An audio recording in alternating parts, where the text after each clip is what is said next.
নমস্কার সবাইকে। আমি বাপন দাস, গ্রাজুয়েট ফার্মারের ফাউন্ডার।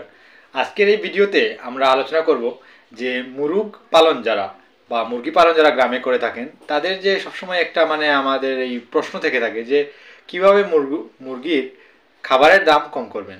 তো আজকের এই ভিডিওতে আমরা কিছু টিপস আপনার সঙ্গে শেয়ার করব, যেগুলো আপনি যদি পালন করেন এবং যেগুলো যদি আপনি আপনার যে মুরগি পালনের মধ্যে ব্যবহার করেন, তাহলে অবশ্যই আপনার মুরগি পালনের যে আপনার খরচ যেটা আছে সেটা অনেক সাশ্রয় হবে। তাহলে চলুন ভিডিওটা শুরু করি।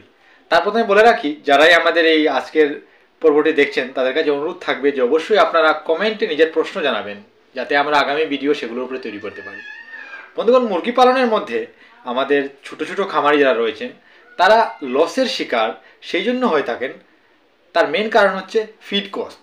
আপনি মুরগিকে যে খাবারগুলো খাওয়াচ্ছেন সেগুলো যদি আপনি বাজার থেকে সরাসরি কিনে এনে খাওয়ান, তাহলে অবশ্যই আপনার অনেক টাকা খরচ হবে, এবং সেটা বর্তমানে যে মার্কেট তার সঙ্গে যদি আপনি মেলান তাহলে দেখা যাবে যে আপনার মুরগ পালনের খরচ এবং আপনি বিক্রি করে যে টাকা পাচ্ছেন সেটা প্রায় সমতুল্য হয়ে যায়।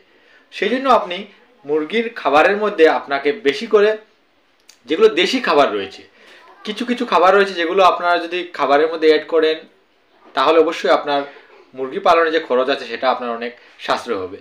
বন্ধুগণ, প্রথমত মুরগির খাবার সেগুলোকে আমরা কয়েকটি ভাগে ভাগ করেছি, 4টি ভাগে। আপনারা বিগত ভিডিওগুলোতে দেখেছেন। মুরগির গ্রোথ বাড়ানোর জন্য বা আপনার যদি মনে করুন মুরগির বডি ওয়েট বাড়ানোর জন্য সেটা সব থেকে বেশি জরুরি, সেটা হচ্ছে আপনার প্রোটিন। তো প্রোটিনের সাপ্লিমেন্ট বাজারে যেগুলো অ্যাভেলেবল রয়েছে সেগুলোর দাম অনেক।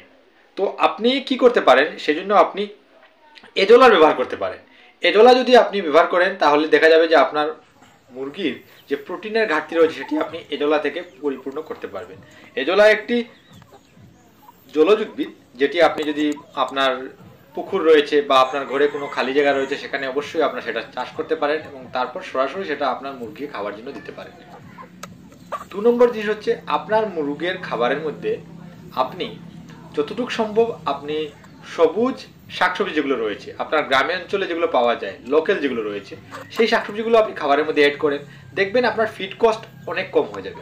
তবে একটা কথা খেয়াল রাখবেন, আপনি যখনই এজোলা বা আপনি এই সবুজ শাকসবজি যেগুলো আপনি খাবারের মধ্যে অ্যাড করবেন, তখন হঠাৎ করে আপনি একদিনে আপনি 100% কমে দিলে হবে না। আপনার যে ফিড আপনি যে নর্মাল বাজার থেকে যে ফিডগুলো কিনে খাওয়াচ্ছেন বা ফর্মুলেশন তৈরি করা ফিড যেগুলো খাওয়াচ্ছেন আপনি, সেগুলোকে 10%, 15%, 20% এভাবে করতে করতে আপনি 30 থেকে 40% মতো করতে পারবেন। 100% যদি আপনি করে দেন তাহলে সমস্যা হবে। তার মেন কারণ হচ্ছে যে আপনার ডিম দেওয়া মুরগ বা মুরগি যেগুলো রয়েছে সেগুলো যদি আপনার সঠিক পরিমাণে খাবার না পায় তাহলে সেগুলো আপনার কিন্তু রোগে আক্রান্ত হতে পারে, নানান ধরনের সমস্যা দেখা দিবে। তাই আমরা গ্রাজুয়েট ফার্মার পক্ষ থেকে আপনাকে এটাই আমরা সাজেস্ট করব যে আপনি যতটুক সম্ভব আপনার এই দেশি খাবারগুলো খাবারের মধ্যে অ্যাড করেন, কিন্তু ধীরে ধীরে। আপনি কখনোই একবারেই আপনি চেষ্টা করবেন না যে আমি আজকে থেকেই মুরগের খাবারের দাম যেগুলো রয়েছে সেগুলো কম করে দেবো, তাহলে সেটা ভুল পদ্ধতি হবে। সঠিক পদ্ধতি হচ্ছে আপনি 10%, 15%, 20% এভাবে করতে করতে আপ টু 40% তার উপরে আপনি করতে যাবেন না, না হলে কি হবে, আপনার মুরগির যে গ্রোথ সেটা বাধিত হবে। আরেকটা কথা খেয়াল রাখবেন, আমাদের মুরগি যেগুলো রোগে আক্রান্ত হয় বা গ্রামাঞ্চলে যেগুলো আমরা দেখি সাধারণত, যে অনেক মুরগি বড় হয়ে যাওয়ার পর মারা যায়, বা অনেক সময় আপনার মুরগি ডিম দেওয়া স্টেজে এসেছে, হঠাৎ করে কোনো রোগে আক্রান্ত হয়ে গেছে, তার প্রধান কারণ হচ্ছে আপনার মুরগিগুলোর ভিটামিনের ঘাটতি।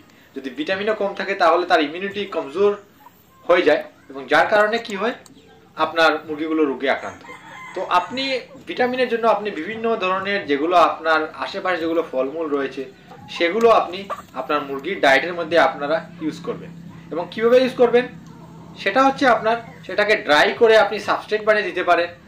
কাঁচা অবস্থায় খাওয়ালেও আপনি ওই একই ফর্মুলা ধীরে ধীরে ধীরে ধীরে খাবারের মধ্যে অ্যাড করবেন, দেখবেন আপনার মুরগি পালনের খরচ অনেকাংশ কমে এসেছে, এবং আপনার যে মুরগি পালনের যে আপনি যে লাভের অংশ আপনি এতদিন দেখতে পারেন সেটা আপনি অবশ্যই দেখতে পারবেন। তাছাড়া কমেন্টে আপনারা প্রশ্ন আমাদের অবশ্যই করবেন যে আগামীতে আপনার কি কি সমস্যা হচ্ছে বা বর্তমানে আপনি কি সমস্যার সম্মুখীন হচ্ছেন। কারণ যেহেতু আমরা এখানে অনেক দিন থেকে এই ফিল্ডের উপরে কাজ করছি, তো অবশ্যই আমাদের কিছু জানা রয়েছে, কিছু রিসার্চ রয়েছে, সেগুলো অবশ্যই আপনাদের সঙ্গে আমরা শেয়ার করব।